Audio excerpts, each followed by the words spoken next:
Hello everyone, welcome back to my channel. If you're new here, I have 4 kids. I have a 20-year-old who's already graduated. I'm currently homeschooling my 10 and 7-year-old, and then I have a toddler in tow, and I'm pregnant. So I've got all the kids in all the ages. And if you guys have been around here for a little bit, then you know that sometimes it's just a challenge homeschooling with a toddler at, just around. And so this year I have tried to really nail down activities that I can have for him to do along with us while we homeschool instead of just throwing on a movie, because you guys, I hate the TV, but movies really come in handy when you have a toddler. But I don't just always want to rely on that, especially not this year. I want to start working him into our learning, even if it's just, like fun play-based stuff. And so Timberdoodle happened to send me this finger painting kit, and I'm going to do a walkthrough with you guys so you can see if this is something that you think that your toddler would also enjoy and that you want to work into your homeschool. I will be the first to say that I am not that art mom, you guys. It's so funny because I'm a crafty person, but I do not do well with planning art projects for my kids at the drop of a hat. So having something like this is so helpful for me, just to have something guided that already comes with everything that you're going to need, and I don't have to go and race out of the house to Michael's or Hobby Lobby and find all of the art supplies and buy all of the art supplies and then set everything up. So I'm going to flip around the camera and give you guys a look inside this finger painting art book and show you what kind of fun pictures that your children can finger paint. Alright, you guys, so I'm gonna open up the box. Now, at the time of filming, this is $22.95 on Timberdoodle's website. And it looks like you get 6 large finger paints for your child. They're super washable, which is always good when you're painting with toddlers. It says Rich Color and Project Guide 2. And it's for 3-year-olds and up. And then you get this lovely little book filled with 30 activities for finger painting. That's fun. So let's go through some of the activities.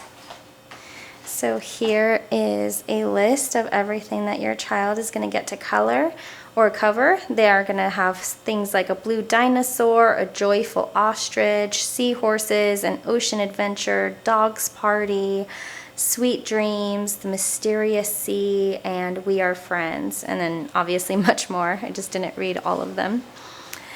And now it goes over about finger painting and what are the benefits of it, how they stimulate a child's artistic potential, and release children's imagination and creativity. So you'll need some brushes. That does not come in the kit unless it's in the box. You'll need a palette and then a dirty proof painting, what is it called, like a little apron or a smock, I should say, a smock. And then you'll use the picture book that is included and the finger painting. And then it looks like you'll get a little game that you can play with your child. And then it goes over different methods. So it'll go over the touch method, the flat pressing method, the drag painting method, and other parts of your hand that you can use to paint. And that is so cute. And part 1. So over here, you're going to get step-by-step directions on how to paint, and then you use this paper right here to do the actual painting on. So everything is in here unless you want to obviously get some additional paper or canvas and paint elsewhere. And then again, you get your step-by-step directions. So you get part of the photo, and then your child will just place their hand with the paint, and you'll get to finish the photo, and then they can finger paint the flowers and leaves and things.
right, you guys, I hope that you liked seeing inside this activity book and what all your child will get to finger paint. If you are interested in checking out this kit, I will link it down below. If you have any tips on how to homeschool with a toddler while keeping your sanity, then link that down below in the comment section. I would love to glean that kind of information from you, and I'm sure that others would as well. If you would like to see another video on all of the things that I have worked into our homeschool year to kind of cultivate play and learning for my toddler while I teach the big kids, then let me know down below in the comments, and I can do a whole video on some of the sensory bins and toys that I have, you know, brought into our home that keep him occupied, that I actually keep him occupied, and not just one that he prefers to play with the box instead of the toy. If you like this video, don't forget to give me a big thumbs up, hit that red subscribe button, and I will see you guys again later. Bye.